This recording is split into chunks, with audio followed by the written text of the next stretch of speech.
Buenas noches, damas y caballeros, ¿cómo están? Bueno, es un gusto, primero que todo, poderlos saludar en esta noche, en esta fría noche. Veo caras conocidas de personas que nos visitan en esta noche. Agradecemos la invitación a FENALCO, a FENICIA como tal, a cada una de las empresas patrocinadoras que han querido precisamente sembrar esta semilla para que usted y yo estemos aquí en esta noche y cambiemos la historia, no solamente de esta ciudad, sino de esta nación. Quiero, antes de abordar el tema, agradecer primero que todo a las personas aquí presentes, a cada uno de los asistentes, y aparte de eso, agradecerle a usted también, mi querido amigo, las personas que vamos a estar grabando aquí, los que nos van a estar escuchando también a través de otros medios de comunicación. La idea como tal es poder dar una conferencia, que más de conferencia sea una caja de herramientas para que usted pueda llevar para su oficina, para su trabajo, para el lugar donde vaya y de cierta manera pueda aplicarlas y aprenderlas a aplicar. Lo que vamos a hacer en esta noche, vamos a comenzar hablando del tema de las vacas flacas. Quizá a algunos de ustedes les llamó la atención el tema de las vacas flacas, ¿no es cierto? Y dice, bueno, ese título ¿de dónde viene? Por ahí alcanzaron a escuchar de pronto en la introducción que hacía nuestra presentadora, eso se sucedió en el Antiguo Egipto. Entonces lo que quiero comenzar primero que todo es empezar a romper un paradigma con respecto al tema de la crisis. Y quiero comenzar contándoles acerca de un premio Nobel de Literatura, murió en el 70, fue premio Nobel en el 50, Bernard Russell, este tierno ancianito que ustedes ven aquí, dijo una frase algo fuerte que quiero que miremos y con esto quiero abrir esta conferencia. Él dice lo siguiente: un optimista es un estúpido simpático, fuerte, ¿no es cierto? Y un pesimista es un estúpido antipático. La estupidez radica en no poder dilucidar el futuro. ¿Qué quiero decir con eso? ¿Por qué estoy abriendo con esta conferencia? Frente al tema de la crisis, existen diferentes posiciones que en cierta manera nos pueden hacer pensar diferentes cosas. Es decir, existe un bando de personas que dicen: no hay crisis, eso solamente está en la mente, eso, crisis no hay nada, no nos toca nada. Y está otro bando que dice: esta vaina se acabó, ¿no es cierto? Esto aquí, hasta aquí llegamos. Y acá el ponerse en una o en otra posición en cierta manera es algo peligroso. Es algo peligroso tanto decir que no la hay como decir que la hay y entrar en una actitud totalmente desastrosa. Entonces, lo primero que quiero comenzar en este espacio es generando una conciencia colectiva de que el tema de las vacas flacas es un tema de transición. La crisis como tal ya pasó, la crisis como tal ya terminó. ¿Qué es lo que está sucediendo ahora? Estamos hablando de una época de post-crisis, que obviamente viene en una constante aceleración en los últimos tiempos y que probablemente ustedes que están pertenecientes a diferentes empresas han sentido como tal ese jalonazo económico. Entonces, cuando uno comienza a pensar en todo el aspecto general, hacia dónde estamos orientados nuestros mercados hoy en día, de qué manera los periódicos, los medios de comunicación nos están informando de todas las cosas que están sucediendo, no solamente en el tema económico, sino en el tema social. Estamos observando que existen diferentes temas a nivel político y geopolítico que están afectando la economía en Colombia. Lo que sucede con Venezuela, lo que sucede con Ecuador, no es gratuito. Ahora, nosotros tenemos que ser conscientes que lo mejor que le puede suceder a nuestros empresarios colombianos es precisamente eso, es salir de la zona de comodidad y comenzar a buscar nuevos mercados. Por otra parte, podemos saber que en cierta manera en la época de crisis, la gran mayoría de empresas entran a hacer esto, el low cost, empezar como tal a bajar los precios, a generar una guerrilla de precios, una guerra de centavo que probablemente en el futuro se convierta en un dolor de cabeza. ¿Por qué? Porque la principal tentación de un comerciante precisamente es eso: para tratar de sobrevivir tengo que coger y bajar los costos. Pero cuando uno se pone a pensar en esto a largo plazo, en el momento que usted le sube los costos al cliente, inmediatamente el cliente dice: no señor, ya no me voy para otro lado donde me den un mejor precio. Por aparte de eso, la economía mundial todavía tiene reacciones muy tímidas con respecto a todo lo que está sucediendo. Todavía no hay planes de poscrisis. Los países como tal se están preparando como tal para unos pequeños, vamos a decir, los planes de contingencia, pero no se tiene algo totalmente desarrollado. En la agenda tanto política como económica, por ejemplo en Davos, Suiza, los principales puntos en la agenda de Davos, Suiza, tienen que ver con el tema no solamente económico, sino ambiental y social. Ustedes saben que el tema ambiental va a ser un tema protagónico en los próximos años. No sé si ustedes estos días han estado sintiendo calorcito aquí en Medellín, ¿no es cierto que sí? Bueno, esos calorcitos los vamos a seguir sintiendo durante los próximos años y nuestros hijos les tocará todavía un poco más duro. ¿Por qué? Bueno, ya nos tiramos el planeta, no tenemos nada que hacer, pero aparte de eso tenemos que irnos adaptando porque la nueva tendencia precisamente va a ser eso. El tema del medio ambiente va a ser importante. Nosotros todavía, en cierta manera, nos tiramos el agüita y la cogemos para lavar el carro, pero en muchos otros países el tema del agua es un tema bastante importante. Por otra parte, los comerciantes colombianos, y aquí en Colombia como esta es una edición del periódico Portafolio, se está urdiendo un plan, en cierta manera, para estas épocas de poscrisis. Y bueno, cuando hablamos de la época de poscrisis, estamos hablando precisamente de ese tema de la reactivación económica. Yo no sé qué tanto estemos familiarizados con temas económicos aquí, mis queridos amigos, pero lo que sí tenemos que tener en cuenta es que sepamos o no sepamos, igual nos va a afectar, ¿no es cierto? Y tenemos que estar preparados para eso. Entonces, es aquí donde quiero comenzar a proponer diferentes noticias como tal que están empezando a darse a lo largo del mundo. Yo quiero que observemos diferentes comportamientos que están sucediendo. Por ejemplo, en Colombia, como tal, la revista Dinero en unos artículos dice que los colombianos están dejando de comprar.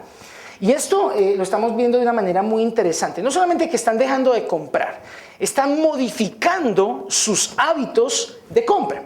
Si ustedes se ponen a pensar cuando antes, por ejemplo, hacíamos mercado, ustedes saben que el mercado antes se hacía, por ejemplo, la paca de salchichas, la grande, pues, el tocino grandote, todo era por pacas, ¿no es cierto? Y lo más interesante del asunto es que ustedes encuentran la tiendita de a 2 salchichitas, ¿ve qué interesante? El cuartico de aceite, la lonjita de salchichón. Esto me habla de una modificación del comportamiento del consumidor. Y yo tengo que estar muy pendiente de esos cambios, saber cómo se está transformando. Aparte de eso, Colombia, la relación a nivel internacional con otros países también nos está empezando a dejar un vacío económico importante.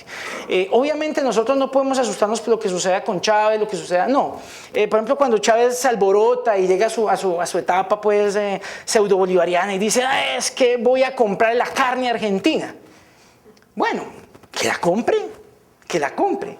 La pregunta es, ¿cuánto tiempo le va a durar comprándola? ¿Ustedes saben qué tipo de carne se consume en Argentina? ¿Cuáles son los cortes de carne que se consumen en Argentina? Selectos. Que la punta de anca, que el solomito.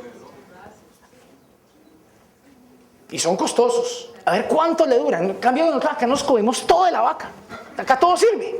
¿No es cierto? Acá todo funciona. Cualquier cosa absoluta, desde la nariz hasta la cola, todo funciona. Entonces, observen ustedes que el intentar en cierta manera penetrar en mercados tradicionales como el de Venezuela y Ecuador, hombre, tenemos que empezar a mirar para otros lados y probablemente sea este uno de los motivos de esta conferencia. Quiero que usted salga de aquí precisamente convencido de que se puede. Aparte de eso, se estaba hablando de que, y hoy escuchaba en las noticias, que varias personas están quejándose que los niveles de índices económicos están llegando a los niveles de los años 90. Ustedes recordarán que los años 90 para nosotros los colombianos fueron años duros en tema económico. Tuvimos una crisis económica bárbara. Lo que pasa es que ahora el entorno es distinto. El entorno de los 90 es muy distinto al entorno en el cual estamos viviendo hoy. Y aunque lleguemos a los mismos índices económicos de los años 90, el entorno, que es totalmente cambiante, nos puede dar la facilidad verdaderamente de poder generar mejores ingresos. Entonces, aparte de eso, hay opinión de expertos que dicen que quienes estén más conscientes de que estamos viviendo esta etapa de vacas flacas, y vacas flacas no estamos hablando de crisis, sino del tema de la reactivación hasta que vuelva otra vez ese engorde, ¿no es cierto?, al ganado, los que sean más conscientes, los que lo acepten más rápido, tendrán mejores posibilidades de supervivencia. Esto es importante tenerlo en cuenta. Por otra parte, las Naciones Unidas, recién estalló este tema de la crisis económica en 2008, ellos comenzaron a generar diferentes juegos de escenarios. Ellos tienen un departamento de prospectiva impresionante y ellos generaron 3 escenarios en los cuales decían que un primer escenario, basado en modelos econométricos, decía que la reactivación de la economía se daría en el 2009. Pues hasta el momento, no sé usted, no sé yo, eso no ha sucedido, ¿no es cierto? El otro escenario era que se iba a dar entre el 2010 y el 2011 aproximadamente, y el otro escenario era que probablemente no habría ninguna fecha específica. Hasta el momento no sabemos cuál de los 3 sea más probable, yo le he puesto más al tercero porque todavía hay muchas cosas en juego. Entonces hay que observar esto con bastante detenimiento. Y una cosa importante que quiero resaltar aquí ya para terminar esta primera parte, es que hoy en día los clientes como tal están apostándole, a pesar de que estamos hablando en épocas de crisis de tema de precio, que es bastante sensible, los clientes están empezando a pensar más en la calidad que en el mismo precio. Están dispuestos a pagar un poco más a pesar de que existe crisis. Es bien interesante mirar que a pesar de que, por ejemplo, aquí en Medellín se sintió un poco el aflojón económico, en la fiesta de flores como tal, hubo algunos sectores, no voy a decir que todos, porque sería de pronto irresponsable decir esto, pero muchos sectores que quedaron beneficiados y mucha plata se movió. Por lo menos aquí en Medellín mucha plata se movió. Eso significa que todavía hay ingresos. ¿Qué es lo que sucede? Ahorita más adelante estaré explicando un poco las teorías que nos dan a pensar que este tema de vacas flacas es un tema que nosotros como tal, desde la empresa, podemos empezar a controlar. Y quiero mostrarle cómo. Quiero que miremos qué es lo que piensan los expertos mundiales acerca de la crisis. Quiero contarle de dos personas solamente. Hay muchas personas que han hablado acerca de la crisis, probablemente usted ha estado en cualquier cantidad de conferencias acerca de este tema y no quiero de pronto engrosar la lista de gente que dice cosas acerca de la crisis, pero sí quiero en cierta manera presentarle dos personajes que por lo menos a mi opinión son personas que tienen un aspecto importante que debemos evaluar. El primero, este señor George Soros escribió este libro que se llama El nuevo paradigma de los mercados financieros para entender la crisis económica actual. Este señor es un especulador. En economía, un especulador es una persona que ¿qué hace? Aprovecha que todo esté bajito, lo compra a precio de huevo y después lo vende a precio de elefante. Es prácticamente eso. Y el hombre se hizo rico a partir de eso, aprovechando las crisis. Pero una de las cosas que quiero de pronto resaltar del libro que él escribe, para que lo tengamos en cuenta un poco en el contexto, mire lo que dice él. Estamos inmersos en la peor crisis financiera desde el 30. El paradigma existente, es decir, la creencia en que los mercados financieros tienden al equilibrio, o sea que esto se va a volver para atrás, que esto va a volver otra vez a ser estático como antes, hasta en los años de bonanza, es totalmente engañoso. ¿Por qué? Le voy a poner un ejemplo. Es como si yo cogiera una cantidad de esferos así en la mano y los tirara al piso. La probabilidad de que caigan organizaditos es ¿de cuánto? Es una muy mínima probabilidad, pero es muy mínima, ¿no es cierto? ¿Por qué? Porque el universo como tal, todo tiende al caos, absolutamente todo, ¿cierto? La economía no sale de ese orden. Cuando usted coge y revuelve algo, por mucho que intente otra vez devolverse, ya no va a quedar como antes. Y no sé si usted sabía esto, pero en realidad con la crisis económica, Estados Unidos perdió literalmente 11 trillones de dólares. ¿Sabe cuántos son 11 trillones de dólares? Millones de millones de millones de dólares. Totalmente perdidos, embolatados. Esa platica, como dicen por ahí, se perdió. Entonces, al ver esto, entonces estamos hablando que hay un paradigma que no se limita solamente al mercado financiero, sino que hay otros mercados interesantes que hay que revisar. Este otro señor que ustedes ven en pantalla es profesor del MIT, Jay Forrester. Este señor tiene algo muy interesante y que es lo que quiero basar en cierta manera parte de la teoría de las vacas flacas.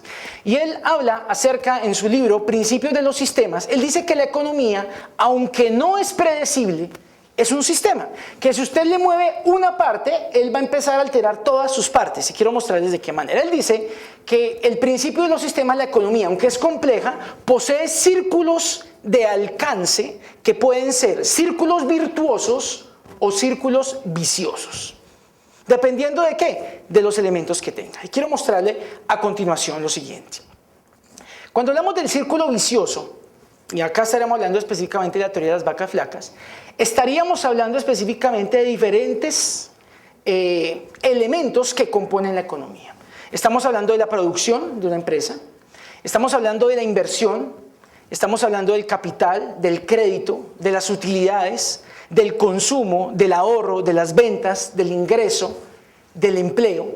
Y acá comenzamos a pensar definitivamente que sí hay una relación entre ellos. ¿Qué sucede? En un círculo vicioso, cuando existe menos producción, obviamente va a existir menos ventas. Si hay menos ventas, va a haber menos ingreso.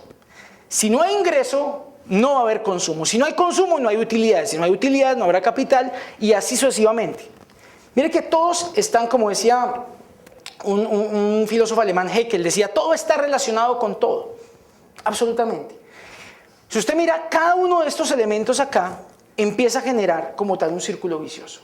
Entonces, ¿qué sucede? Es muy común, por ejemplo, que el empresario como tal en épocas de crisis diga, es que yo tengo que despedir empleados porque estamos en crisis. Vea cómo funciona esto. Estamos en crisis, toca despedir un empleado. Al empleado lo despidieron, lo sacaron. ¿Por qué te echaron? Porque estamos en crisis. Ah, sí, es que es cierto, estamos en crisis. Entonces él, obviamente, al estar desempleado, va a bajar ¿qué? Su capacidad de consumo. ¿Por qué? Porque estamos en crisis. Ese que le vendía, que probablemente es el mismo empresario que lo echó, va a decir, oiga, están bajando mis ventas. ¿Por qué? Porque estamos en crisis. Y se convierte como tal en un círculo totalmente vicioso. Usted me dirá, entonces, ¿dónde entran las vacas flacas? Véalas ahí. Tenemos vacas escuálidas, me conseguí la más flaca que encontré. Ahí perdonarán. Pero es ahí donde comenzamos a ver que poco a poco se va empezando a generar en un inconsciente colectivo el tema de la crisis. Entonces todo el mundo dice, no, es que tengo que bajar el precio porque estamos en crisis. Es que tengo que regalar el trabajo porque estamos en crisis. Es que toca hacer eso porque estamos en crisis. Y eso comienza a retroalimentar otros círculos y esto es lo que nos empieza a generar. Épocas de vacas flacas. Pero el mismo señor Jay Forrester dice, bueno, pero esto se puede cambiar. Por un elemento que usted cambie, cuando usted empieza a generar cambio en alguno de estos elementos, usted va a comenzar a observar también un resultado totalmente distinto. Y es lo que él habla, bueno, aquí voy a mostrarles el mismo gráfico, pero ya distinto. Menos producción significa menos ingreso obviamente, menos empleo y menos inversión y obviamente menos crédito. Miremos ya vaquitas un poquito más gorditas. ¿Cómo hacemos para engordar las vaquitas? Entonces quiero que ustedes observen los mismos elementos como tal. Pero cuando yo, por ejemplo, aumento mi inversión va a aumentar mi producción, por ende tiene que aumentar mi empleo. Mi empleo, por ende, tiene que generar ingresos a las personas como tal para que puedan, ¿qué? Consumir mis productos y por ende empezar a generar ventas. Aparte de eso, las ventas me tienen que generar buenas utilidades, las utilidades me darán capital y así sucesivamente. Volvemos a retroalimentar el círculo. Es lo que él dice, hay dos círculos en la economía, el círculo vicioso y el círculo virtuoso. La pregunta es, ¿en qué círculo está usted? Y ahí hay una buena pregunta que quiero hacerles a ustedes, mis queridos empresarios. ¿En qué lado del círculo estamos nosotros? ¿Estamos alimentando y estamos engrosando la lista de personas que están en las vacas flacas? ¿O estamos empezando a generar cambio? Uno de los principales objetivos que tuvimos desde la Federación Nacional de Comerciantes FENALCO, Fenicia como tal, todas las empresas que están aquí representadas, y mi persona como tal, es que de aquí salgamos verdaderamente, no solamente con una actitud distinta frente a la crisis, sino con herramientas, con qué trabajar frente al tema de la crisis. Entonces, aquí ya comenzamos a observar que la expansión económica nos puede generar mayores ingresos, mayor producción, mayor empleo, mayor inversión y mayor crédito. Hoy les estaré hablando un poco acerca de este tema. ¿Por qué? Porque el tema de las vacas flacas, las mismas vacas como tal, nos ha cambiado un poco la regla de juego. Y cuando nos cambian las reglas de juego, pues es como cuando usted estaba acostumbrado a jugar golosa y que no podía pisar la línea y le dicen en un momento a otro, no, sí, ya puede pisar fresco, cuando quiera la pisa. Entonces ya el juego cambia, ya pierde la gracia. Lo mismo está sucediendo en los mercados. En los mercados estamos empezando a mirar que antes, por ejemplo, había una sana competencia en donde habían ciertas políticas de precio que se respetaban y hoy en día no. Hoy en día cada quien vende lo que quiere, compra lo que quiere, mira de qué manera sobrevive y en cierta manera eso ha modificado la manera de pensar, no solamente del empresario, observe, sino también del cliente. Y muchas veces nosotros nos quejamos de los clientes, decimos, hombre, pero es que ese cliente que yo tengo, vea, los clientes son como los hijos. Son el reflejo de la crianza de uno. Si uno malcría a los clientes a punta de promoción, que es que todos los días estoy de promoción, es que cumplo años todos los meses, estamos de aniversario todos los meses, como ciertos almacenes, ¿no es cierto?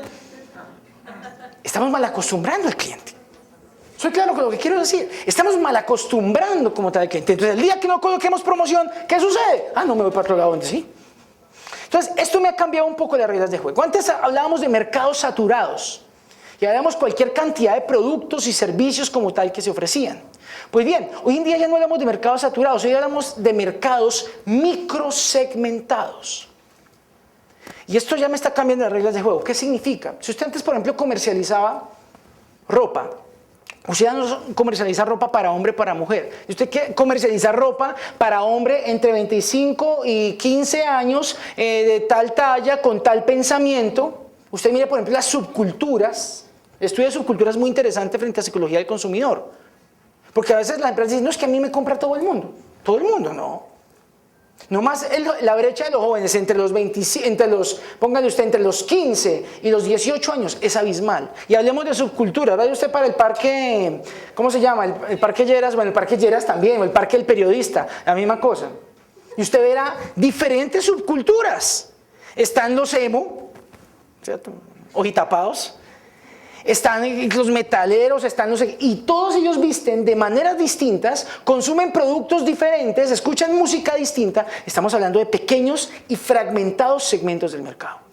Esto está cambiando las reglas de juego. Significa que yo para mi producto, al momento de comercializar un producto, tengo que mirar y verificar quién es el verdadero comprador de ese producto. Ya no es general como era antes, que todo el mundo me compraba, no, eso ya pasó. Ahora las reglas de juego son distintas. ¿Quién es mi microsegmento? Aparte de eso, ofrecíamos productos y servicios. Y el problema es que productos y servicios ofrece absolutamente todo el mundo. Que yo hago corbatas, corbatas vende todo el mundo. Que yo vendo carros, carros. Yo tengo un restaurante, restaurantes hay por todo lado. La pregunta es entonces, ¿qué hacemos? Y acá hay un tema muy interesante que tiene que ver con los productos de valor periférico. Hoy en día, el consumo, por ejemplo, y la capacidad de adaptabilidad del mercado es tan impresionante que quiero que piensen en lo siguiente. Hace 10 años, ¿qué le exigíamos nosotros a un celular? Llame y listo, ¿no? Porque una panela así más grande que esto. Gigantesca. La pregunta es, hoy en día usted cuando va a pensar en un celular, ¿qué condiciones, qué características está buscando al momento de buscar un celular? De todo, menos que llame. Es tan lindo, pero que no sirve para llamar, ¿cierto? Tiene mala señal, pero felices porque tiene camarita, porque tiene no sé qué, porque tiene sí sé cuándo. Ya, qué interesante esto. Entonces, estamos hablando de productos que inclusive han perdido su diseño o su uso original para pasar a tener usos periféricos. ¿Quién coge un celular para tomar fotos? Nadie. Pero estamos hablando que el uso precisamente de estos productos está empezando a cambiar. Entonces, tenemos que empezar a pensar que los productos deben cambiar como tal. Yo ya no vendo botellas, botellas vende todo el mundo. Tengo que pasar a vender, ¿qué? Soluciones de empaque. Eso es distinto. Yo antes vendía automóviles, ahora tengo que pasar a vender. Tengo que vender clase, elegancia, confort, comodidad, porque eso en últimas es lo que compra un cliente. ¿No es cierto? Seguridad, etc. Yo antes vendía, por ejemplo, servicios académicos, una universidad, por ejemplo. ¿Ahora qué hago? No, yo ahora vendo formación integral. Y así van empezando a cambiar los conceptos. ¿Por qué? Porque las reglas de juego nos están cambiando. Antes hablábamos de participación del mercado. Y esto suena, participación del mercado, no sé si de pronto a usted le pasó alguna vez, a mí me pasó muchas veces. Cuando uno llegaba tarde a la fiesta de cumpleaños, le invitaban a uno a la fiesta de cumpleaños y llegaba tarde, por X o Y razón o circunstancia. Entonces, ¿qué sucedía? Usted llegaba tarde y no pedía la torta, sino lo que le tocaba, ¿no es cierto? Eso es participación en el mercado para muchas empresas. Empresas que dicen, es que tenemos el 0.03, 0.5% de participación en el mercado. No tenemos nada en realidad. Hoy en día ya no se habla de cuánto tenemos, sino cuánto estamos quitándole hoy en día a la competencia. En cuánto estamos apropiándonos de nichos como tal. Y entiéndase nichos como océanos en los cuales nadie ha empezado a investigar. Algo muy interesante, por ejemplo, que empezó a suceder, por ejemplo, con el mercado masculino. Hace poco tuvimos una reunión en sectorial con el sector belleza y yo aprendía cosas muy interesantes. Por ejemplo, con respecto a los productos para hombre. El tema de los productos para hombres, nosotros los hombres aquí presentes, pues no somos de los que reconocemos que nos echamos cremitas, que nos echamos cositas para el cabello, ¿no es cierto? En realidad no, más bien, ¿cómo le va? ¿No es cierto? Seriedad, pulcritud, todo este tipo de cosas. Sin embargo, el mercado del hombre ha ido creciendo bastante. Uno mira, por ejemplo, el Axe. ¿Conocen el Axe? Me impresiona mucho el Axe. Mire, las damas aquí presentes, ¿saben qué es el Axe literalmente? El Axe es splash para hombre. Eso es el Axe, porque desodorante no llega a desodorante. Es un splash para hombre, no se lo eche, ¿cierto? Pero ningún hombre le va a decir a usted, mira el splash que me compré. No, nadie le va a decir eso, obviamente. Pero ¿cómo están vendiendo el concepto? ¿Cómo lo están vendiendo? ¿Que usted se echa eso? Y eso... Vea, yo me he echado y nunca ha funcionado. No funciona. Pero ese es el concepto como tal. Entonces, el apropiarse de los nichos es empezar a buscar oportunidades de mercado donde antes no la habían. Y es extraño como tal que, por ejemplo, el tema del champú para hombres había estado como en el cajón durante tanto tiempo. Yo personalmente no había pensado en eso. Y es cierto, uno todavía bañándose con el champú de la señora y oliendo a manzanilla y a hierbas aromáticas y esencias y no sé qué cosas. Bueno, Y alguien dijo, oiga, ¿por qué no hacemos con olor a hombre? Bueno, en cierta manera eso podría ser. Entonces, apropiación de nichos. ¿De qué manera nosotros estamos apropiándonos de nuevos mercados? Ya no es lo que nos toque, es lo que nosotros salgamos a buscar. Aparte, había poca administración de los clientes. Hoy en día, definitivamente, una tendencia importante es el desarrollo de plataformas CRM. Gústenos o no. Gústenos o no. Para los que no manejan de pronto el concepto CRM, son plataformas tecnológicas que buscan como tal gestionar relaciones con los clientes. Punto. Pero, ¿por qué hablamos de este desarrollo de plataformas de CRM? Porque es importante tener en cuenta que muchas veces nosotros no somos responsables con la administración de los clientes. ¿Cuántos se le fueron? ¿Para dónde se fueron? ¿Por qué se fueron? No lo volví a ver. Ni más, fulanito no volvió. Pero no nos preocupamos como tal por administrar esa información. Y hoy en día es vital. ¿Por qué? Porque esa información verdaderamente es la que cuenta en estos momentos de vacas flacas. Ustedes ahí donde van a necesitar precisamente sus clientes fieles, sus clientes fijos, que puedan sostenerlo en una época dura económicamente hablando. Entonces, pilas con esto, desarrollo de plataformas de CRM. Antes se hablaba de una guerrilla de precios y estamos en guerrilla de precios lamentablemente. Colombia es uno de los países en donde más guerrilla de precios hay. En comparación con los países de América Latina, pues estamos en un ranking promedio. Pero aquí en Colombia el tema del precio es un tema muchas veces bastante álgido. Sin embargo, esto, vuelvo y repito, ha ido cambiando y estamos empezando a generar experiencias de valor. Personas como tal que están dispuestas a pagar un poco más por una experiencia. Y acá más adelante, cuando estaré hablando un poco acerca de la estrategia, cómo diseñar estrategias en épocas de vacas flacas, estaré hablando de la experiencia de valor. ¿Qué es esto? La gente como tal está buscando experiencias. Alguna vez lo conté, fui al parque de Sabaneta, el parque El Trébol alguna vez, un fin de semana, y me fui y me metí por allá. El parque de Sabaneta tiene una atracción que es una bola gigantesca, es una esfera de caucho gigante, y uno lo meten adentro, lo meten adentro y lo amarran, y hay una pequeña lomita. ¿Qué cree que pasa? Y eso no se va contra el mundo. Es increíble que uno pague 10.000 pesos para que lo revuelquen. Pero los paga y feliz, vuelve y repite, y vuelve y se sube. La gente está dispuesta a pagar por experiencias de marca. Mire un caso particular, caso Harley Davidson, las motos Harley. Las motos Harley se caracterizan con motos supuestamente muy costosas, pero no solamente es la moto. Es el vivir dentro de la cultura. La persona está dispuesta a comprar todo original de la moto, que el llaverito de la moto, que el pañuelito original, que no sé qué, que la mona atrás también original, o sea, todo que sea original. Bueno, sí. Entonces, es allí donde uno comienza a entender que la gente está dispuesta a pagar. ¿Por qué? Por experiencias. Señores, tenemos que enfocar la venta de nuestros productos y servicios a experiencias. Más adelante estaré hablando de eso. ¿Por qué es importante la experiencia? Y vamos a ver casos exitosos de empresas que en momento de crisis generaron experiencias y hoy en día son lo que son. Y por último, hablábamos de estrategias de supervivencia. O sea, mantener la cabecita fuera del agua. Lo suficiente como para no ahogarme, mantenerme en un punto de equilibrio. Esto ya hoy en día se habla de una estrategia de sostenibilidad.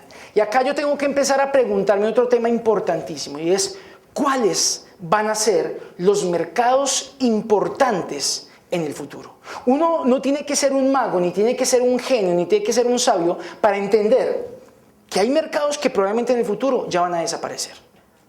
Voy a ponerles un ejemplo sencillo. Las cámaras de rollito esas de... El negocio era bueno en principio, ¿sí o no? Usted tomaba 36 fotos en su rollito de 36, no tiene ni la menor idea de cómo habían quedado. Se han quedado descabezadas o no, nada. Y usted llegaba allá y el negocio era precisamente que le daban el revelado y usted pagaba las 36, haya quedado lindo o no haya quedado lindo. La pregunta es, ¿usted qué cree que está sucediendo ahorita con estos mercados? Usted ya toma la foto, ¡ay, quedé muy gorda! No, venga, vamos a tomarla. Vea, quedó esta, ahora sí. Y la puede editar, la puede hacer lo que usted... Si quiere imprimirla, imprímala. Que es que ni siquiera es que la impresión. Ya venden los portarretratos para que usted le meta las 1000 imágenes y va pasando una por una. Entonces, uno puede entender que hay mercados que van a desaparecer. La pregunta es, ¿en cuál está usted? Usted ha hecho una investigación profunda acerca de cuáles son los mercados del futuro. Vale, le voy a decir 3 nomás. El mercado de las mujeres, espectacular. Espectacular. Avon, tuve la oportunidad de visitar Belcorp. Belcorp son los dueños de Ebel, en Bogotá. La fábrica es gigantesca, eso queda por Tocancipá, es gigantesca, gigantesca. La fuerza comercial, ustedes saben que la fuerza comercial de Ebel pues es una de las más grandes del país y todas son consultoras de belleza, pero se alimentan de la esencia más divina de la mujer. ¿Cuál? La vanidad. Y eso sostiene una empresa gigantesca de millones de dólares. Entonces, hay mercados que son atractivos, el mercado de los niños, el mercado de los nuevos jóvenes, el mercado de los ancianos, inclusive, no diría de los ancianos, no, vea que hoy en día, muchos ancianos hoy en día, como el nivel de expectativa de vida ha ido avanzando, porque no solamente aquí en Colombia, sino en diferentes lugares, ha ido avanzando el concepto del nivel de expectativa de vida.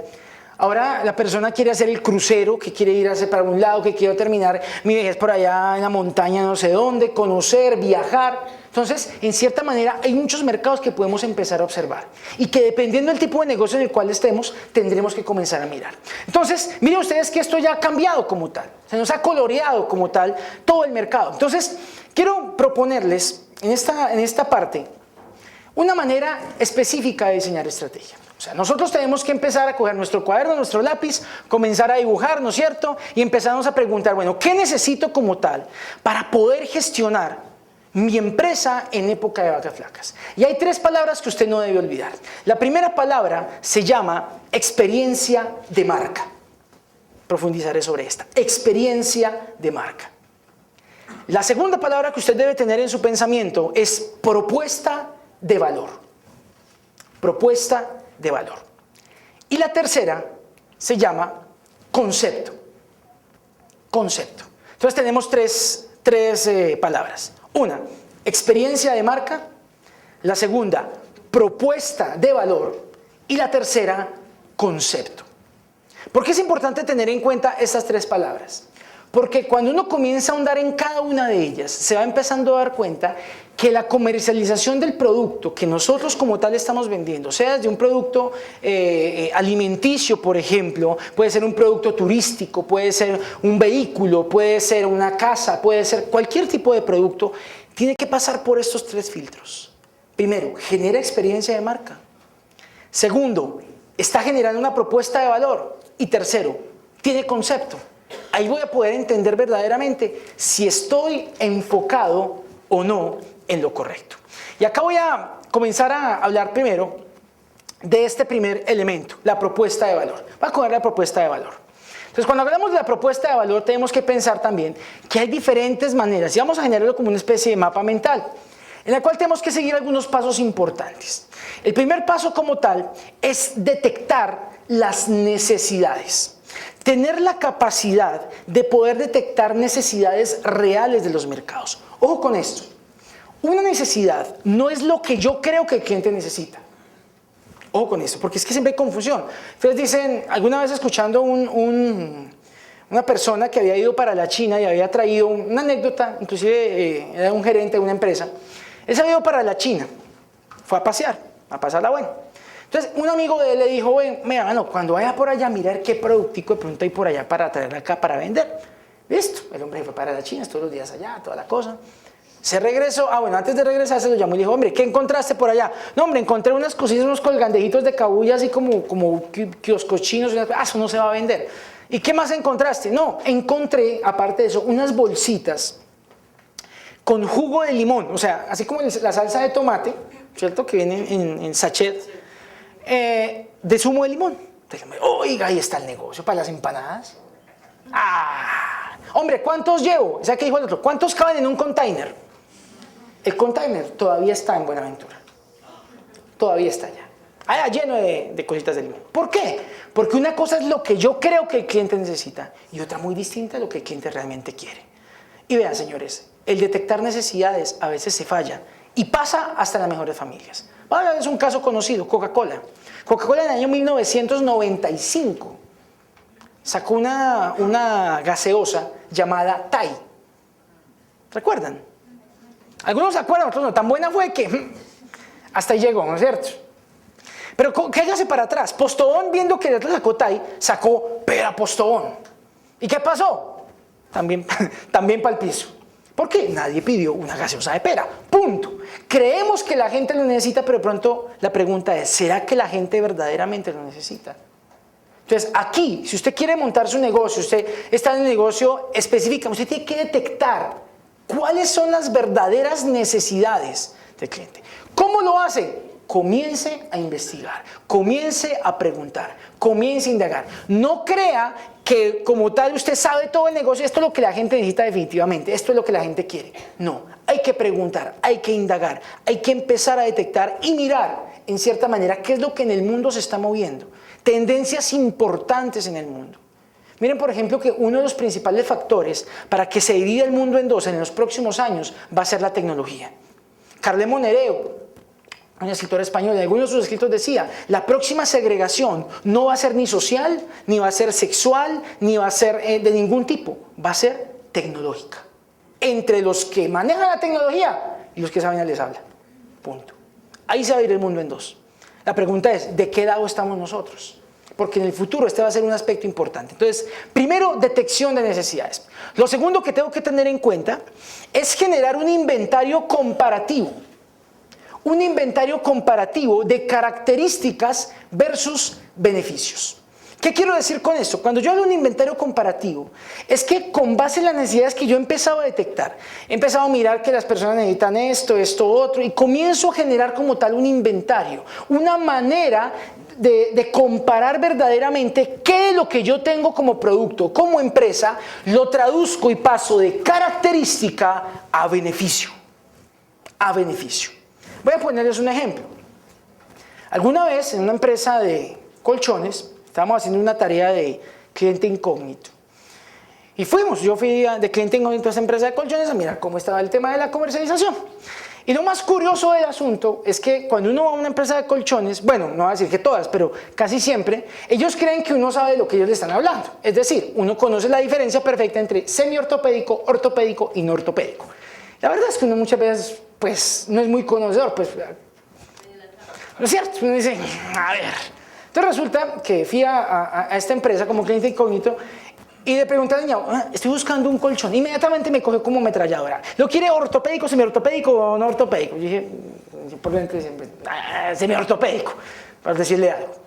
Ella inmediatamente cogió una muestra de los colchones que tenía, una muestra pequeña, pero lo puso en la mesa, le vamos a mostrar qué trae el colchón por dentro. Y empezó a decirme, vea, este colchón tiene un titanio galvanizado de densidad de 14, es un titanio muy resistente, no sé qué es, y además tiene una espuma casata de densidad rosada de 23, no sé qué, un código. Y yo era tratando de hacer que le estaba entendiendo, pero la verdad no estaba entendiendo nada. Qué interesante, sí, qué bueno. Pero nada le estaba entendiendo. ¿Por qué? Porque ella me estaba hablando de ¿qué? De características. Y la gente, señores, no compran características. Es que mi producto es muy bueno. ¿Bueno en qué sentido? Es que es grande. ¿Grande en qué sentido? Es que tiene tamaño de tanto por tanto. ¿En qué sentido? ¿De qué le sirve eso al cliente final? Entonces, otra cosa es que ella me diga, vea, es que el resorte de titanio galvanizado de densidad 14 no sé qué, es para que cuando usted se acueste o se siente, no le rechine el colchón.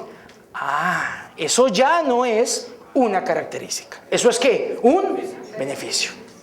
Que es que la espuma casata de densidad, la espuma rosada, es para que cuando usted se siente no se le apelmace el colchón en la esquinita. Ya eso es qué? Un beneficio. Soy claro. La gente compra beneficios, no características. Y tenemos que enseñarle a nuestros asesores comerciales a hacer un comparativo de características y beneficios, porque lo que nosotros tenemos que resaltar al momento de generar una propuesta de valor es precisamente eso, el beneficio. Más que la característica. La persona se puede acostumbrar a la característica, pero la que disfruta verdaderamente es del beneficio. O sea, un niño nunca le va a preguntar a usted, oiga, ¿y cómo hacen los de bom bom bum para meterle el palito al curubito? No, ellos no tienen que entender eso, ellos lo comen y ya, lo disfrutan. ¿Me hago entender? Entonces, ¿para qué nos podemos complicar de la vida? No, es que eso tiene una ley de la física, no, qué carajos que de física, ni que nada. Disfrútelo, cómaselo y listo. Eso es lo que ellos compran, beneficios. Yo tengo que traducir mis características de producto en beneficios para el cliente. Aparte de eso, yo no solamente tengo que mirar mis beneficios propios, porque es que esa parte es muy bonita. Entonces uno por lo general se echa flores, se echa champús que somos muy buena empresa, somos espectaculares y todo este tipo de cosas. Pero lo que uno comienza a mirar es que también debe haber un cuadro comparativo, una matriz comparativa con la competencia. Y empezar a valorar también lo que tiene de bueno la competencia. Miren, durante muchos años se nos ha hablado que la competencia es como ese gigante, como ese fantasma, ese Gasparín malvado que no nos deja dormir, porque es que la competencia hizo esto bajo precios y ahora yo qué voy a hacer. Lo hemos visto como un enemigo. Pero esto también está cambiando las reglas de juego, ¿sabe? ¿Por qué? Porque las economías, por lo menos en Colombia y en otros países de Latinoamérica, están convirtiéndose en economías regionales. Regionales. ¿Qué significa esto? Una economía regional es que antes yo veía la competencia como un enemigo, ahora lo tengo que ver como un aliado. Si yo, por ejemplo, como pasó el caso de Bucaramanga, si yo soy zapatero, vendo zapatos, los produzco, y hablo, por ejemplo, con un comprador en la China, en Asia. ¿Cuántos chinos hay en la China? 600 millones. Más o menos, creo que un poquito más, como 700, creo que alcanzan a 1.000 millones como tal de chinos. Eso es mucho chino, ¿cierto? Eso es mucho chino. Lo más interesante del asunto es que cuando uno se pone a pensar cómo hace un colombiano y el chino llega y le dice, veas, que necesito una producción de zapatos para mañana de 200.000 unidades. Nadie tiene esa unidad de producción de un día para otro. Entonces, ¿qué tiene que hacer? Llamar a su competencia y decirle, maestro, ¿cuánto tiene usted el cuero? Yo hago los cordones, usted haga el cuero, usted allá ponga las suelas, usted haga eso, usted ensamble las cosas y ¡prum! Mandamos a 200.000 unidades. Se llama economías regionales o lo que Michael Porter alguna vez hablaba, los famosos clústeres. Aquí en Medellín tenemos muchos. En Antioquia hay varios clústeres de energía, todo este tipo de cosas. Entonces, importante, beneficios propios y beneficios ajenos, porque probablemente no es para compararme simplemente, sino para saber también cómo puedo atacar otros mercados con base en las posibilidades del otro. Hombre, muchas gracias, muy amable. Muy bien, es que tengo más controles que, como en la casa, el del televisor, el del VH, bueno, en fin. Muy bien, continuemos. Cuando yo ya tengo el inventario, cuando ya he detectado las necesidades, he generado un inventario comparativo y aparte de eso he analizado los beneficios propios y ajenos, yo tengo que comenzar a pensar cómo yo voy a presentar esta propuesta. Es decir, cómo esta propuesta puede ser traducida en beneficio para el cliente. ¿Cómo se lo voy a decir? Porque es que no es un engaño, pero muchas veces nosotros como tal creemos que somos la única empresa sobre la faz de la tierra. Entonces no es que somos la mejor empresa. Mire, cuando uno, por ejemplo, yo he hecho consultoría en varias empresas y casi siempre pasa lo mismo. Uno mira la misión y la visión de la empresa y tienen siempre el mismo problema. No es un problema, pero es algo muy característico. Todas quieren ser líderes en el año 2019, ser reconocidas como la empresa más grande. No sé dónde lo leyeron, pero casi todas dicen lo mismo. ¿Por qué? Porque probablemente casi siempre la forma de presentar la propuesta de valor es casi la misma. No ahondamos en la necesidad del cliente, no buscamos nuevos mercados, simplemente nos basamos en lo que hemos visto de referentes de otras empresas. Entonces, aquí hay que mirar cómo presentamos nosotros la propuesta. Y quiero mostrarles con un sencillo ejemplo de un caso real, una empresa.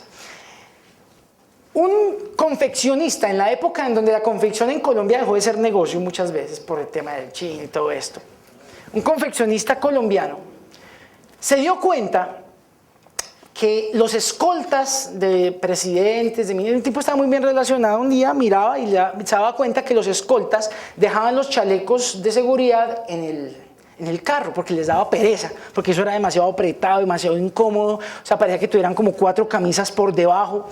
¿No es cierto? Entonces él se empezó a dar cuenta que era una incomodidad interesante pues para el pobre escolta tener que estar cargando con estos chalecos ¿cómo se llaman? Chalecos salvavidas, no, son los de antibalas, salvavidas son los que flotan, exactamente. Sí, también salvan vidas, exacto, ¿no es cierto?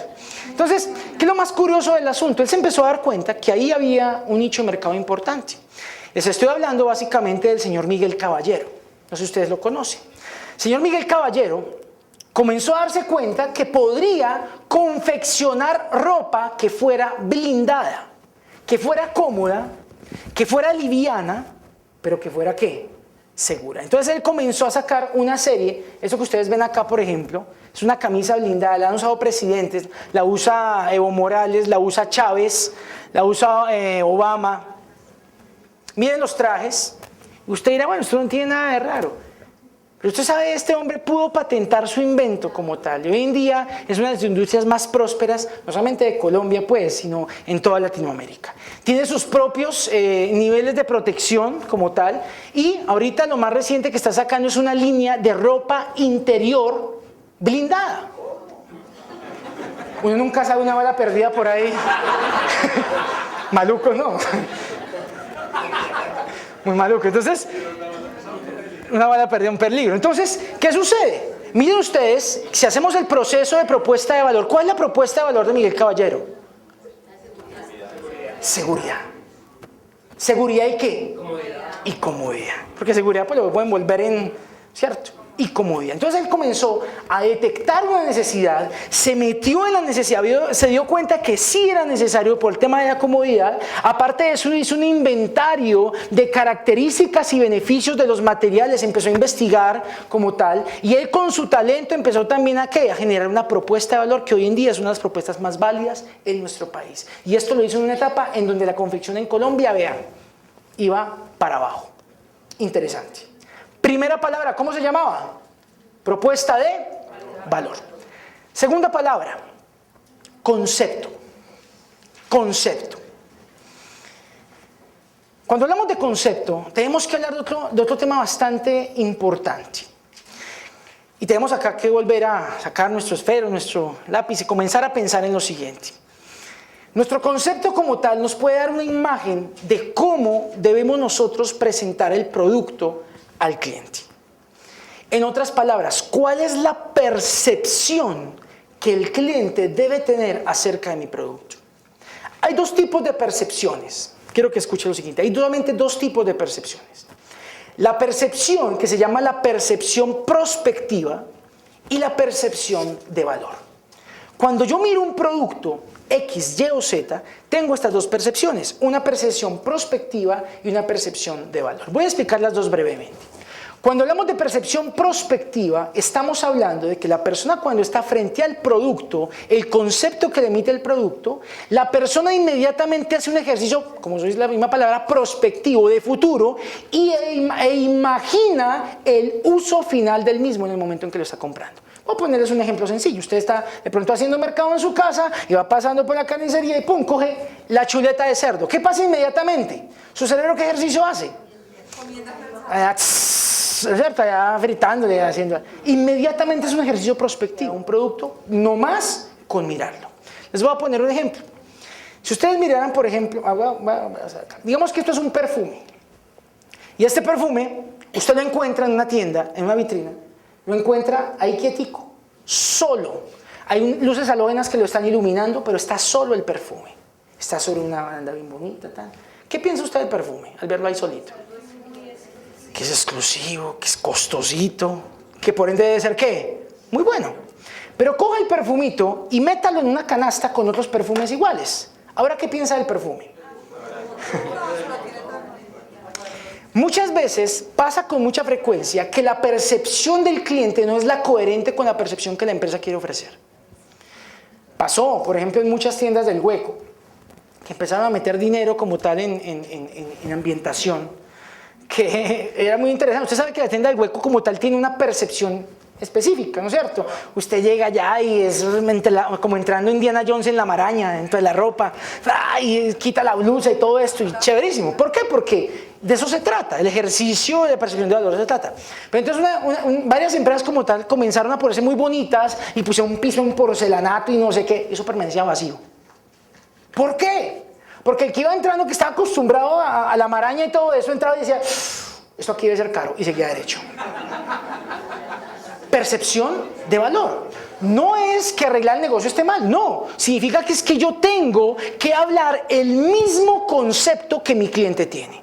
Cuando Coca-Cola decidió cambiarle el sabor a la Coca-Cola, ustedes saben, cuando cambiaron el sabor, más de uno protestó y brincó. Yo fui uno. ¿No es cierto? ¿Por qué? Porque el concepto no iba acorde con lo que nosotros como tal, como clientes profesamos. Entonces, es importante tener en cuenta ciertas cosas. Lo primero, tengo que hacer un análisis del concepto.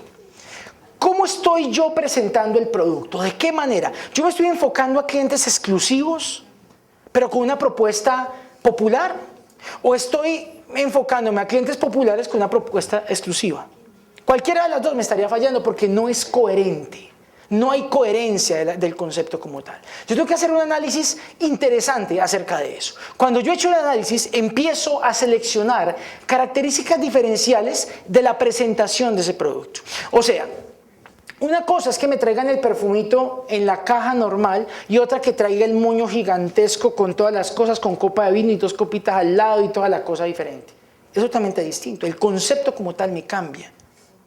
Lo más interesante del asunto es que cuando yo selecciono las características, tendré que hacer una analogía y una iconización. Acá me voy a detener un momentico porque acá estamos hablando cositas densas. ¿Qué es la analogía y qué es la iconización? Es la capacidad que tengo yo de poder relacionar las virtudes de mi producto, ¿no es cierto?, con un concepto como tal. Les voy a poner varios ejemplos. Primero, ¿por qué Bonais es un pingüino? ¿Por qué no es un gallinazo? ¿Por qué no es una paloma? ¿Por qué? ¿Qué tiene que ver un pingüino con un este? Entonces aquí empezamos a mirar que el Bonais como tal es frío, es refrescante, y el pingüino pues vive allá, por allá del polo sur o norte, no sé qué más, se mete de agua y es refrescante. Eso es. Mire que el icono como tal tiene que ver con ¿qué? Con las características del producto. ¿Por qué, por ejemplo, Dolex lo relacionan con Juan Pablo Montoya? Porque es que uno le da dolor de cabeza a ver al señor, no, ¿por qué? Por lo rápido, porque actúa rápido. ¿Me hago entender? Mire la iconización. Cuando nosotros comenzamos a comprender la iconización, comenzamos a ver la publicidad de una manera distinta y la comunicación de una manera distinta. Mire, logos hay muchos, y sobre el tema de imagen corporativa no quiero profundizar, pero la imagen corporativa es mucho más que un logo bonito. Porque a veces el empresario quiere plasmar en el logo lo que es verdaderamente la imagen de su empresa, pero entonces, no, póngale una paloma con un asterisco así, que vaya como con una flor así, que sea como hacia el horizonte, que diga que vamos como hacia el espacio, o sea, no. Pues sí, pero no, el cliente no lo va a entender tan sencillamente. Ahora, miren ustedes que la transición de logos hoy en día, ustedes van a ver del año 2008 al año 2012 aproximadamente, estaremos mirando transiciones importantes en materia de logotipos en Colombia. Ya están cambiando, Sura cambió, el Éxito va a cambiar dentro de poco. Bueno, hay varias empresas que han estado cambiando los logos. ¿Por qué? Porque dice que el año 2010 va a ser un año de transición importante en tema económico. Entonces, queremos como los primeros 10 años de este nuevo milenio, etcétera. Bueno, entonces... Sí, exactamente, y es una manera de refrescar la imagen frente al cliente. Pero entonces yo tengo que relacionar, obviamente, esa iconización, buscar elementos referentes que el cliente pueda comprender para hallar precisamente los beneficios del producto. Por otra parte, también tengo que hacer una redefinición de concepto. Y este quizás es uno de los principales retos que tiene todo empresario cuando está en época de vacas flacas, es tratar de cambiar el concepto de producto. ¿Qué quiero decir con esto? Si nosotros le preguntamos a nuestros hijos, bueno, no tengo hijos, pero usted tiene sus hijos, ¿qué es un videojuego? La respuesta de él va a ser distinta a la de nosotros en nuestra época. Porque el concepto de videojuego para nosotros, por lo menos a mí me tocó, era la palanquita, el botoncito rojo, el telebolito. ¿Sí se acuerdan? El Atari, cuadraditos que se movían, éramos bobos con eso, y volvían y bajaban, y uno era matado con eso, impresionante. Pero le pregunta, y el Pac-Man y toda la cosa, y uno le pregunta como tal a las personas, ¿cuál es hoy en día el concepto de videojuego? Tiene que tener 80 gigas de no sé qué, leer Blu-ray, tiene que tener gráficos definidos de no sé qué alta definición, que puede usted jugar con 900 jugadores en la red como tal al mismo tiempo. Tercera dimensión, el concepto como tal que cambia. Hay una redefinición. Yo pensé que eso era un videojuego, ahora un videojuego es esto. Y las empresas que tienen la capacidad de poder cambiar el concepto son las que verdaderamente están en el tope. Un ejemplo, Mac, computadores Mac, Apple. Apple como tal, años luz de los PC. Por ejemplo, nosotros estamos acostumbrados a hablar de gigas, ¿no es cierto? Ellos hablan de teras. ¿Sabe qué es un tera? Un terabyte. ¿Cuánto pesa un terabyte? 1000 gigas. 1000 gigas. Computador con 1000 gigas. Pero 4 terabytes, un computador. ¿Para qué? No sabemos, pero los desarrollos técnicos que ellos han hecho han cambiado el concepto. Mire el iPhone, por ejemplo. A partir del iPhone se cambió el concepto de celular. acostumbrado al botoncito, habían celulares que uno tenía que apretar así como en el programa del millón, Pacheco, dame el 2, y tocaba apretar durísimo. ¿Se acuerda? Todo táctil, usted lo desliza, lo abre, lo cierra. Impresionante. Entonces, mire usted que la redefinición del concepto me cambia totalmente, me transforma totalmente. ¿Cuál era nuestro concepto de una aerolínea? ¿Cuál era nuestro concepto como tal de un restaurante? ¿Cuál era nuestro concepto como tal de cualquier tipo de cosas? Cuando las empresas cambian los conceptos, inmediatamente se ponen en el top of mind. O sea, se colocan arriba, por encima de sus competidores. Entonces, pilas con esto. La redefinición de concepto me lleva, obviamente, a una propuesta de concepto. Yo genero como tal una propuesta de igual que cliente vea. Si usted pensaba que esto era un restaurante, yo le voy a decir que es un restaurante aquí en adelante. Si usted pensaba que esto era un carro, yo le voy a decir que es un carro. Si usted pensaba que esto era un computador, yo le voy a decir que es un computador. Si usted pensaba que esto era alimento, yo le voy a decir aquí en adelante que es alimento. Y empezamos a mirar cómo productos van marcando y haciendo historia en la medida que los negocios van avanzando. Entonces, segunda palabra, ¿cómo se llama? Concepto.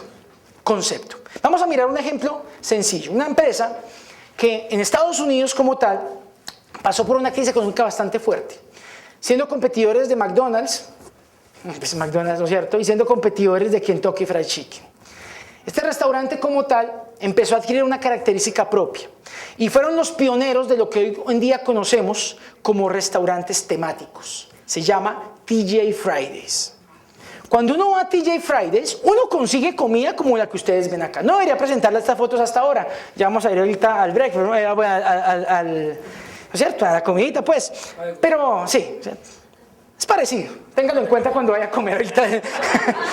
Acuérdese, imagine que está comiendo eso. Listo. ¿Qué sucede? Es bien interesante que cuando uno va a TGI Fridays, el concepto de restaurante cambia. Porque ¿cuál es nuestro concepto de restaurante?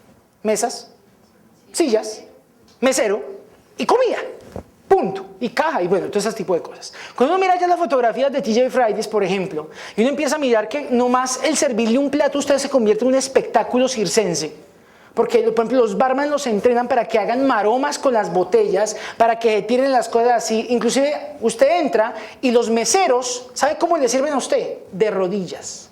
Se le arrodillan al lado de la mesa.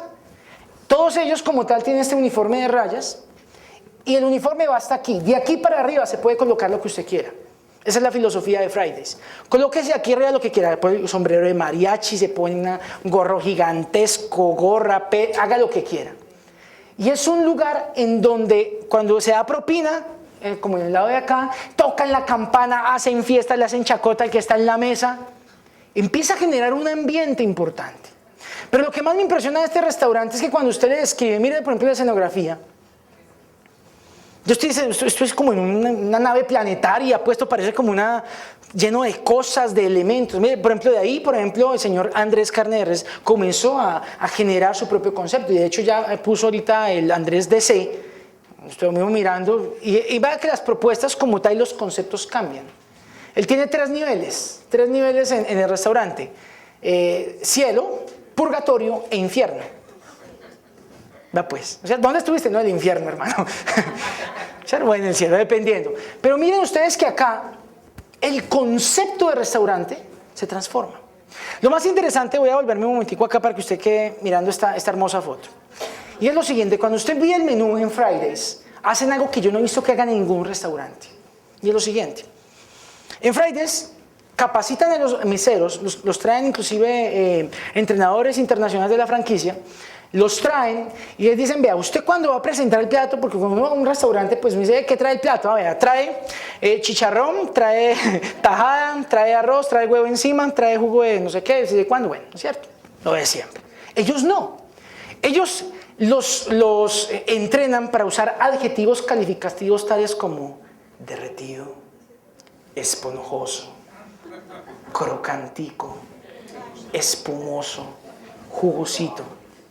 Entonces usted pregunta, ¿qué trae la carnetica, la chuletica?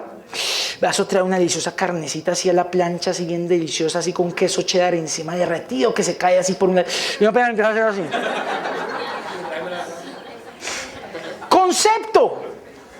concepto van mucho más allá que simplemente un restaurante donde usted va a ir a comer y ya.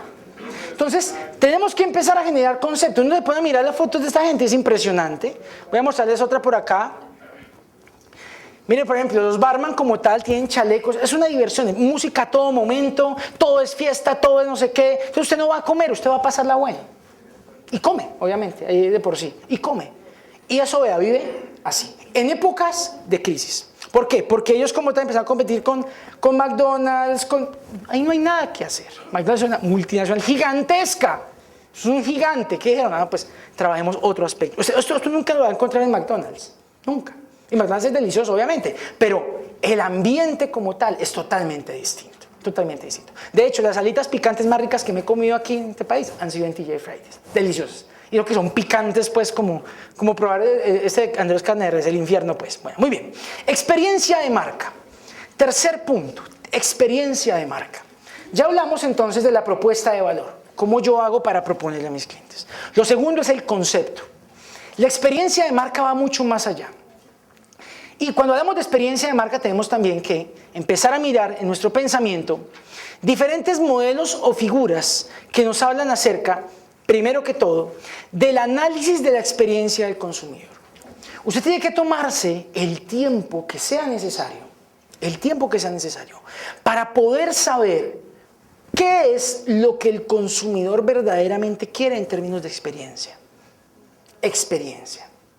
Miren, la experiencia como tal es tan vital en las ventas que no es necesario herramientas de fidelización como estar llamando al cliente cada ratico y cómo le fue con el producto y cómo le fue con el producto, no. El cliente de por sí vuelve porque es capaz de volver y pagar por ir a vivir esa experiencia. Y eso sucede, por ejemplo, cuando usted va a estos sitios de... ¿Cierto? Exactamente.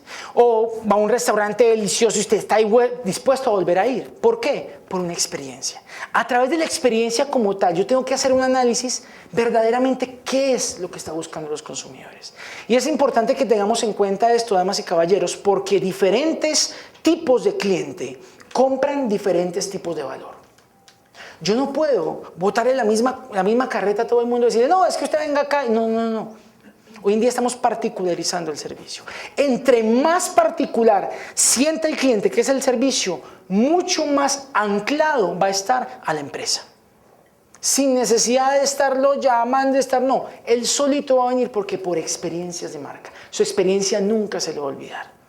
Es como cuando usted se fue a las vacaciones, ¿no es cierto? Y ese es un tema, por ejemplo, cuando uno vende intangibles. No sé si de pronto acá hay empresas que vendan intangibles. El tema de intangibles es complicado. A diferencia del producto tangible. ¿Por qué? Porque el producto tangible tú dices a la persona, mira, es este producto, lo puedes coger, lo puedes tocar, lo puedes mirar. Es más, tome la muestra gratis. Uno va al supermercado y le dan la muestrica a los probadores de choricito, ¿no es cierto? Tome. ¿Le gustó? Sí, está muy rico. Tiene la oportunidad de interactuar con el producto. Pero en un servicio, ¿cómo hace? Por ejemplo, en una agencia de viajes. ¿Usted cómo vende un viaje a San Andrés? Da una muestra gratis de viaje a San Andrés. Vea, aquí está la arena, vea. Vea la agüita, vea. ¿No es cierto? Vea qué saladita está. No hay posibilidad. La gente primero compra el servicio y con base en la experiencia ya sabemos si vuelve o no. ¿Por qué? Porque hay un tema con la experiencia muy interesante y es el siguiente. El grado de experiencia del cliente está directamente relacionado con el grado de expectativa. Claro. A más experiencia, mayor expectativa. Exactamente. O sea, ¿por qué? Porque nos queremos más, cada vez queremos más. Voy a poner un ejemplo. Si usted le dicen, vea, es que el viaje a San Andrés le incluye un crucero a Yoniquí. Usted dice crucero, nomás le han dicho crucero. Ya. Bueno, usted ya que, ¿cuál es su expectativa? Con yate, no sé. Pero usted llega allá y es una piragua que dice crucero acá con dos morochos ahí. Un planchón. Y crucero es el señor que lo maneja, un crucero como el crucero López. Pues, ¿me hago entender? O sea, tenemos ese problema. La expectativa incide sobre la experiencia del producto.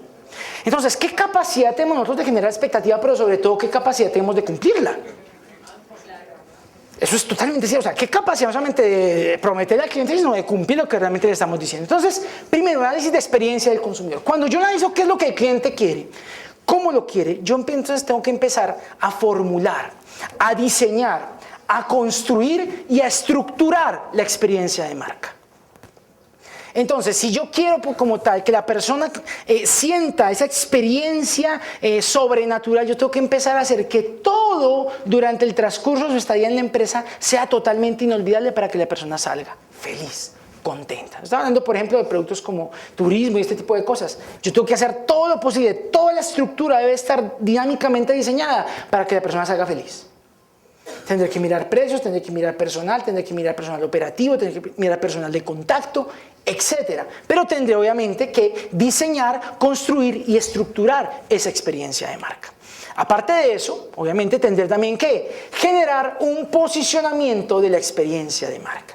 Y acá hay algo que quiero detenerme un momento, por favor, y es lo siguiente. Posicionamiento, nosotros lo llamamos no a la recordación, porque a veces la gente confunde mucho posicionamiento con recordación. ¿Qué es recordación y qué es posicionamiento? Recordación es que usted se acuerde que existe el producto. Voy a ponerles un ejemplo. Yo, por ejemplo, les digo, vea, es un producto cuya voz se escucha más o menos como sufre de torceduras, calambres, lumbagos, dolor. Sí, señor. Padece de tortícolis, no sé qué. Bueno, esto que le acabó la pila, ya. Uno se pone a pensar, si los que están aquí que dijeron, yo me acuerdo, se lo untan. No. Una cosa es que yo lo recuerde y sepa que existe, y otra muy distinta que yo lo use. A eso se le llama posicionamiento. Posicionamiento es cuando yo hago que la marca de ese producto influya en mis decisiones de compra. De resto, no. Simplemente tendremos marcas en la cabeza, muy buenas empresas en la cabeza, pero que nosotros nos relacionemos que nos casemos con una marca, eso sí hay que pasar mucho tiempo. Entonces, hay que posicionar la experiencia de marca y por ende, obviamente, tenemos que generar un compromiso final con la experiencia del cliente. O sea, comprometernos con la experiencia del cliente. ¿Cómo hago yo para hacer eso? Y quiero mostrarles un caso particular. Otra época de vacas flacas para Colombia. Ustedes saben que el tema del café en Colombia es un tema bastante fuerte.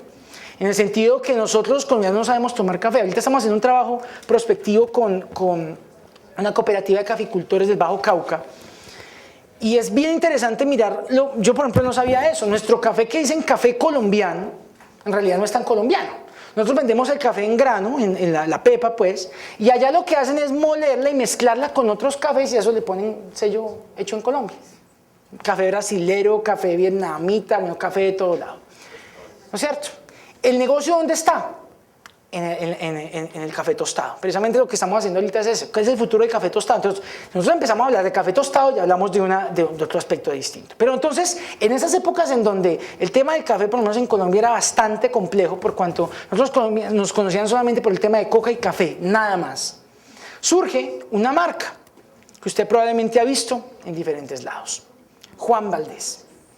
Es interesante mirar que la historia, usted probablemente conoce la historia de Juan Valdez, pero la historia como tal no solamente es el tema del señor don Juan Valdez o la burrita. ¿Cómo me llama la burrita?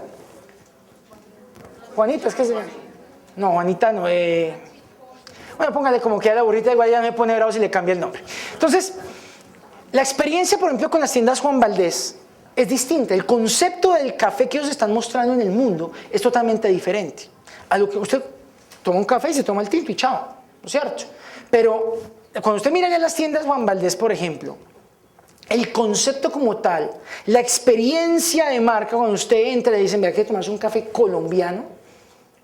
Y hay una cosa que nosotros no hemos aprovechado y es el goodwill del café colombiano. A pesar de que, vuelvo y repito, nuestro café, en comparación con otros cafés del mundo, es revuelto, pero igual relacionan café, Colombia, ya inmediatamente lo relacionan. Y no hemos podido aprovechar eso. Sin embargo, esta empresa como tal, la federación cuando creó esta marca, comenzaron a generar experiencias de marca y alrededor de la marca Juan Valdez, no solamente fue el tinto, no solamente fue el cafecito. Le invito a que usted visite la página de ellos. La página es juanvaldezcafé.com.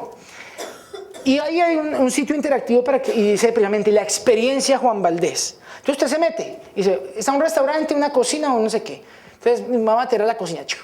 Y ahí, bueno, tips para hacer un buen café. Entonces le da clic, ¡pam!, y sale una cafeterita la más de bonita. Vean, si usted quiere hacer un buen café colombiano, tiene que hacer esto, esto y esto y esto y esto. Dele clic acá para saber otras cositas acerca del café y no sé qué más. Y usted empieza a generar, ¿qué? Una identificación con la marca. Entonces, a partir de eso tenemos camisetas Juan Valdez, vasitos Juan Valdez, gorritas Juan Valdez, todo Juan Valdez. ¿Alrededor de qué?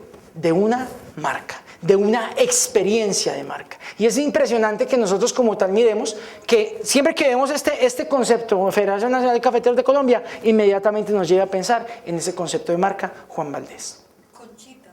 Conchita. Conchita la burrita, esa se llama Conchita. Ah, qué bien.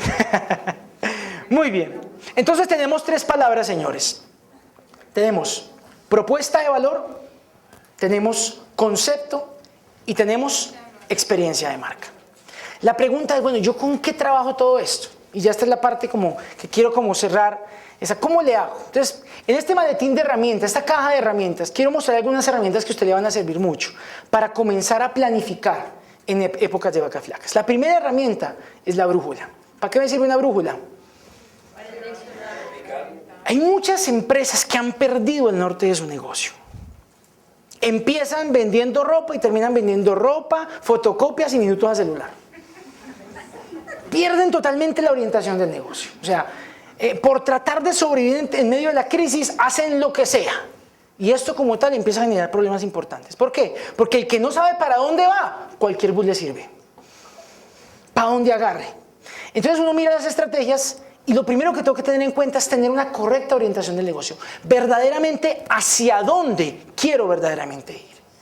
Porque eso me va a marcar de ahí en adelante todas las estrategias que yo quiero.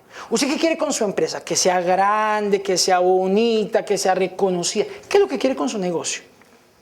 Ah, que me dé plata. El tema de la plata hoy en día está complicado. Porque para eso no la hace, obviamente. Pero es que aparte de eso hay otros aspectos importantes que debemos tener en cuenta. Una empresa, por ejemplo, se debe a la sociedad. Y una de las tendencias importantes en el futuro va a ser ese, el factor y la presión social. La presión social. Las empresas van a sentirse presionadas por la sociedad. Tema de responsabilidad social, elemental para las empresas. Entonces, importante tener en cuenta esto. Primera herramienta, la brújula. También necesitaremos como tal una lupa. ¿Para qué me sirve una lupa, hombre? Para investigar. Por favor, investigue su sector.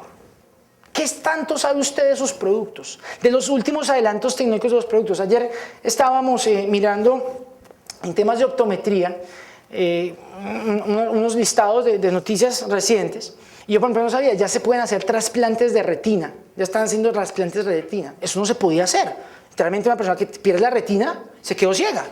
Y ya la ciencia hoy en día mira una manera de poder pasar una retina y hacer una retina, eso se llama como, bueno, no química, sino, bueno, totalmente, ¿cómo le decimos, hombre? Pues no son humanas, son robóticas. Bueno, exactamente, eso, artificiales, gracias por la palabra, artificiales. Ya se puede. ¿Qué tan relacionados estamos nosotros con nuestro sector? ¿Qué tanto conocemos los desarrollos tecnológicos? Los desarrollos a nivel de producto. ¿Qué es lo último en guaracha en nuestro sector como tal? ¿Para qué? Para poder estar pendiente. ¿Cuáles son los productos que probablemente tengan mayor protagonismo? ¿Hacia dónde lo debo orientar? ¿Hacia dónde voy a investigar? Otra palabra importante, otra herramienta importante va a ser esta. El metro. Señores, primer principio de la calidad. Lo que no se puede medir, no se puede mejorar. Punto. No hay control, no. Eso es como cuando encuentran dos amigas. Ay, mira qué adelgacé. ¿Y cuánto pesabas? Ay, no sé, pero siento que estoy más delgada. No. Pésese primero y pésese después y ahí sí va a saber si adelgazó o no adelgazó. Punto. Entonces, es importante hablar de la microsegmentación. ¿Qué tan enfocado estoy en mi mercado? ¿Qué tan enfocado estoy realmente a la gente que quiero que sea mi cliente? Y obviamente, ¿qué tanto impacto estoy teniendo en esos segmentos? Entonces usted aquí puede empezar a generar cualquier aspecto de valor. Hay un aspecto importante que quiero comentar. Una pañalera de hueco. Saben que las pañaleras del hueco como tal tienen una característica importante. Y son gigantescas y venden todo tipo de productos. Encontré una pañalera del hueco muy interesante. Ellos decidieron salirse de la zona de comodidad. La administradora me decía, vea, yo no quiero una pañalera como las otras que venden acá. Yo quiero es captar desde el momento en que la niña dice, esto no es gordura, ¿no es cierto? Esto no es colon. hasta que el peladito tiene 8 años. Todo ese sector lo quiero coger. ¿Sabe qué hizo esta mujer? Sencillo. Tengo una amiga psicóloga. Puso en la tienda como tal un estancito de libros para madres primerizas. Entonces, mientras que van atendiendo a la señorita, se sienta ahí y va leyendo el libro de padres primerizas. Hizo un convenio con una psicóloga, luego lo hizo con Profamilia, para que quincenal o semanalmente vinieran a dictar charlas para las clientas. Hizo un club de clientas, madres primerizas, sencillo. Se salió de su zona de comodidad y esas clientas, vean, fieles. ¿Por qué? Está generando experiencias de marca. Importantísimo esto. Entonces, yo tengo que medir el impacto, verdaderamente qué tanto impacto estoy teniendo. Lo segundo, lo cuarto ya, es qué capacidad tengo para ajustar y adaptarme a las variantes del mercado. Acá quiero plantarme en una posición muy enérgica con ustedes en esta hora. Tenemos los gerentes un problema gigante con la planeación estratégica. La hemos vuelto totalmente estática, rígida. Eso fue lo que planeamos y no hay más. Eso fue el presupuesto y no hay más. Y lo que no tenemos en cuenta es que mientras nosotros estamos aquí haciendo rígidos, el mercado es totalmente flexible, es totalmente variable, es totalmente condicionante. Totalmente. Entonces, ¿qué tenemos que tener en cuenta? Que yo dentro de mi planeación tendré que tener la capacidad de ajustar y adaptar como tal mis estrategias conforme el mercado me vaya marcando una orientación. Muchas empresas dicen, no, es que esa fue la planeación de este año, ¿qué más vamos a hacer? Hay que empezar a ajustar y tener la capacidad de ajustar sobre lo que se vaya dando. Por eso es importante siempre tener una planeación estratégica muy eficaz y sobre todo mirando hacia el futuro. Otra cosa importante que debemos tener en cuenta también, aparte de los ajustes y adaptación, es ensanchar nuestro mercado, tenerlo fijo, tenerlo cautivado, tenerlo cohesionado entre sí. ¿Cómo así? Muchas empresas como tal, ustedes saben que las empresas hoy en día están hablando de los clubes, están hablando de pero no los clubes de ropa ni eso, sino básicamente se está formando culturas alrededor de las marcas. Alrededor de las marcas existen culturas. Entonces un diseñador, los diseñadores publicistas como tal que usan Apple, por ejemplo, o Macintosh, tienen todo un blog de opinión acerca de ese tema.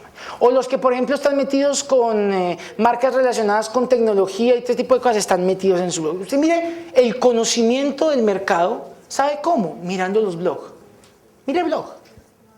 Mire blogs y verá que se va a dar cuenta las cantidades de corrientes de pensamiento que existen acerca de un producto y un servicio. Comunidades enteras.